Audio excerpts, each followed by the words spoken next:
मुसलमानों को जज्बा जिन जिन चीजों से मिलना था और जिनकी बुनियाद पर यह बातिल पे हावी था, उन्हीं चीजों को टारगेट किया गया और सरजमीन अरब उससे आसारे रसूल सल्लल्लाहु अलैहि वसल्लम को चुन चुन के मिटाया गया। वहां यहूद की अलामतें, उनके दिफा के लिए इदारे बनाए गए। नसारा के आसार हैं, उनके तहफ़्फ़ुज़ के लिए बाकायदा सरकारी तौर पर महकमे कायम किए गए। लेकिन वो हस्ती जिनके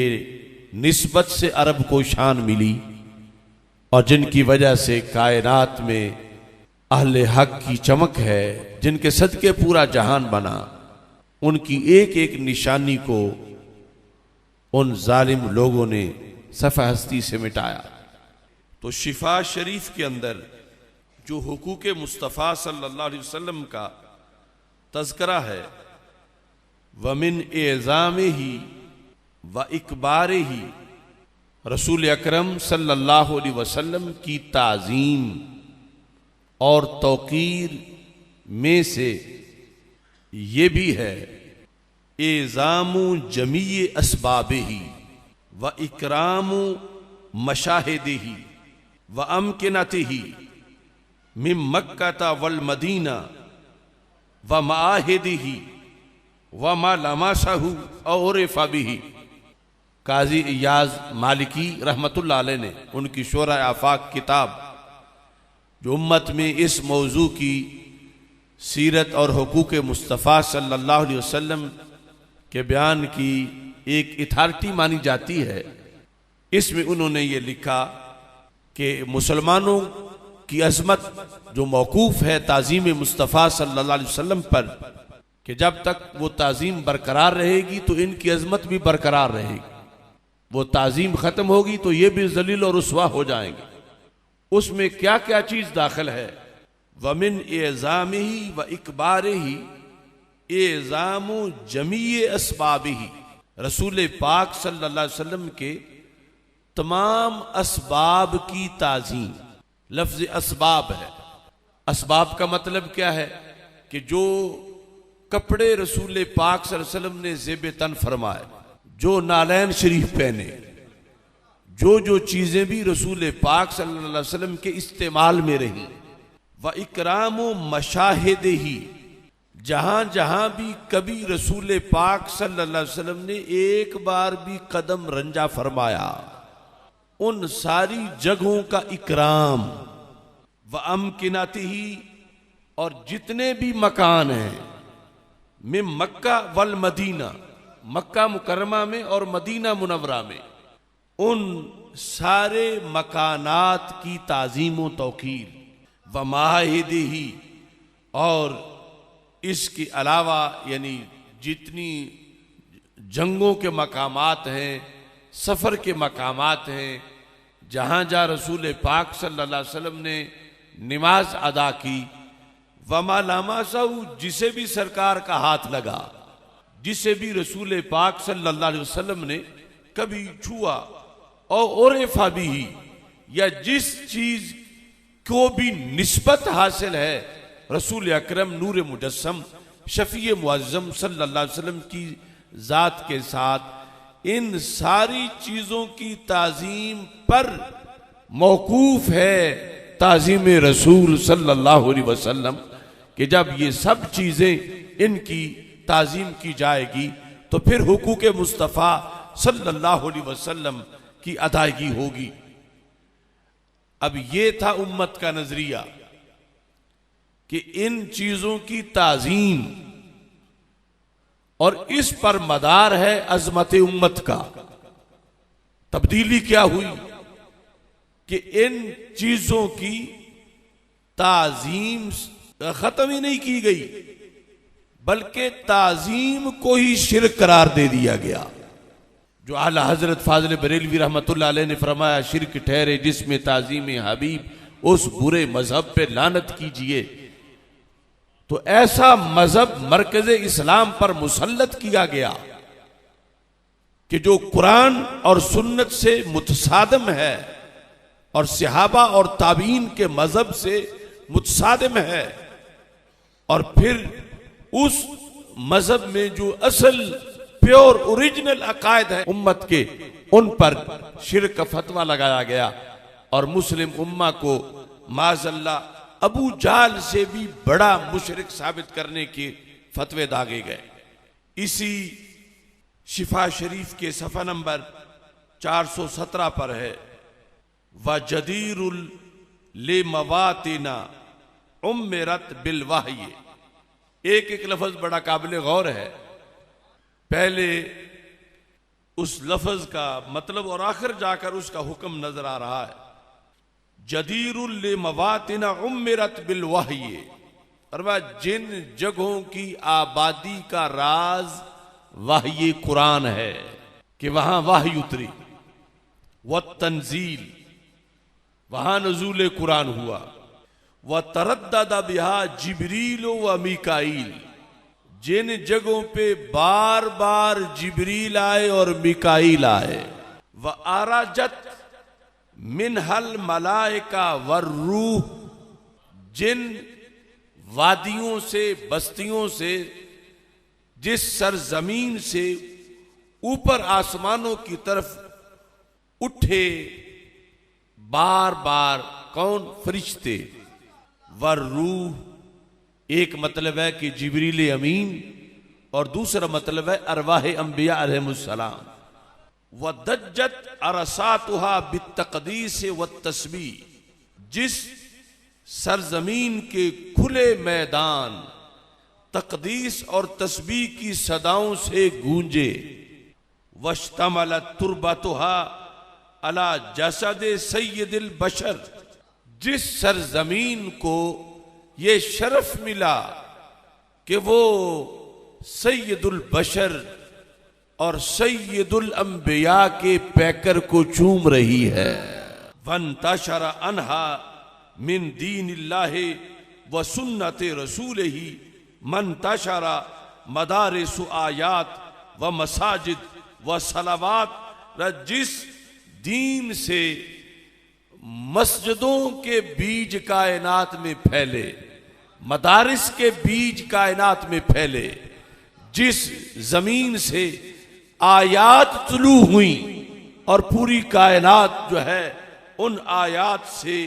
चमकी, व मवाकिफुल फदाइल वल खैरात, जहां पर फजीलतों के अड्डे हैं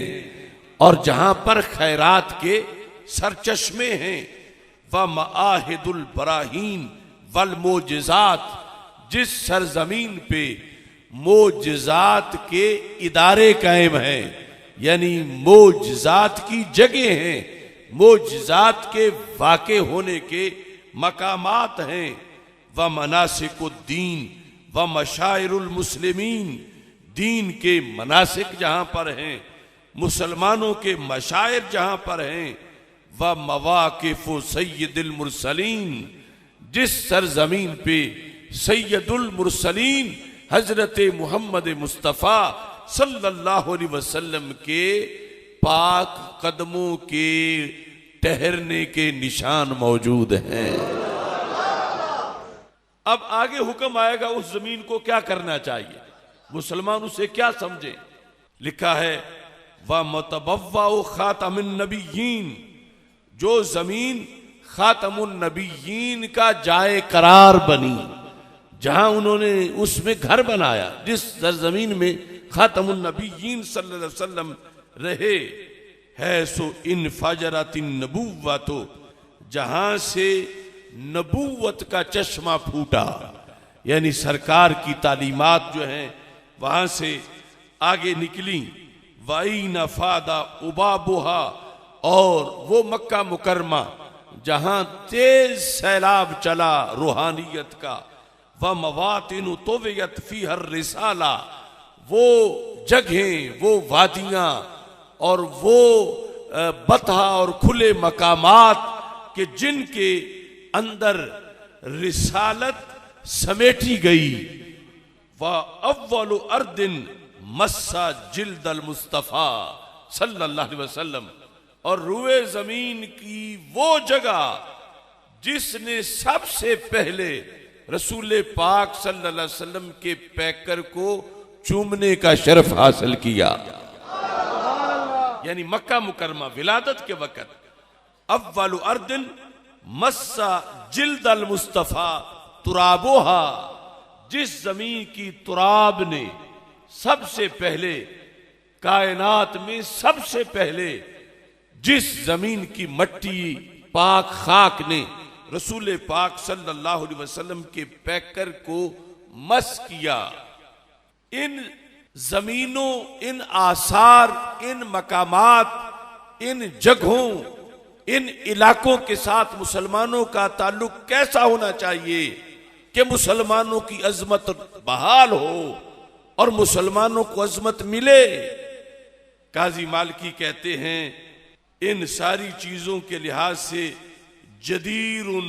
ये लायक है, इन सब मकामात का ये हक बनता है क्या, अन नुअज़्ज़म अरसातुहा व तुतनस्समु नफहातुहा व तुकब्बलु रुबूहा व जुदरातुहा। कहते हैं इनमें से हर एक का ही हक बनता है कि इनमें से हर एक के चप्पे चप्पे की ताजीम की जाए। अरासात खुले इलाकों को कहते हैं, ताजीम की जाए। मक्का मुकरमा, मदीना मुनव्वरा और दरमियान के जितने इलाके हैं और जहां जहां गज़वात में रसूल पाक सल्लल्लाहु अलैहि वसल्लम तशरीफ ले गए, नस्समु नफहातुहा, इनका हक बनता है कि इन्हें कस्तूरी से भी बढ़ के प्यार से सूंघा जाए, इन जगहों की खुशबू ली जाए, इनकी ताजीम की जाए और इनकी खुशबू ली जाए। अन तुकब्बला रुबूहा व जुदरातुहा, इनकी पहाड़ियों को और इनकी दीवारों के बोसे लिए जाए, ये हक है। इमाम काजी इयाज रहमतुल्लाह अलैह ने ये शिफा शरीफ में लिखा, इमाम काजी इयाज की तारीख वफात 544 हिजरी है। इतना पहले उन्होंने मुसलमानों की अजमत रफ्ता को बहाल करने के लिए कहा कि यह जरूरी है, इस चीज से मुस्लिम उम्मा की अजमत वाबस्ता है कि इन जगहों का इतना अदब हो, इतना एहतराम हो, इस अंदाज में मुसलमान कायम रहे। अब ये नहीं कि ये कोई आला हजरत फाजले बरेलवी ये लफ्ज लिख रहे हैं, कितनी सदियां पहले काजी इयाज रहमतुल्लाह अलैह ने ये लिखा और आला हजरत और ये सारे अइम्मा रहमतुल्लाह अलैहिम उन्होंने इसको उजागर किया। अब ये था असल दीन। इस दीन की जगह क्या चीज आई, मौजूदा नजदी फितना और बलाए वहाबियत, जिन्होंने ये सारे काम जो हैं, ये सारे काम उनको महज नाजायज ही नहीं कहा बल्कि बड़े दर्जे का नाजायज जो हराम से भी आगे है। हराम भी हराम है मगर वो जुल्म अजीम नहीं जो शिर्क जुल्म अजीम है, तो उन्होंने इसी चीज को शिर्के अजीम करार दिया और अबू जाल से बड़ा शिर्क करार दिया। उसके नतीजे में मुस्लिम उम्मा की कमर टूटी कि पहले तो था जो कमी कोताही है वो दूर कर ली जाए, और फिर ये दीन बना जो ऐसे करे वो मुसलमान ही नहीं रहता। और उसके बाद फिर वो सारी मुकद्दस जगहें जिनमें ये बरकत समेटी हुई थी उनको उखाड़ा गया, उनको गिराया गया, वहां गलाजत फेंकी गई। और ऐसा कि अगर आज वो लफ्जों में बयान किया जाए जो कुछ किया गया तो कलेजा फट जाए। इस तरह की सूरत हाल जो है वो मुकद्दस मकामात पर की गई। अब कैसे इस्लाम गालिब आए कि जो बुनियादी चीजें हैं गलबा इस्लाम की, उनके निशान मिटा दिए गए और उसे दीन बनाया गया और उसे अकीदा बनाकर फिर पूरी दुनिया में आगे फंड तकसीम करके उसे ही तौहीद करार देकर लोगों में तकसीम किया गया।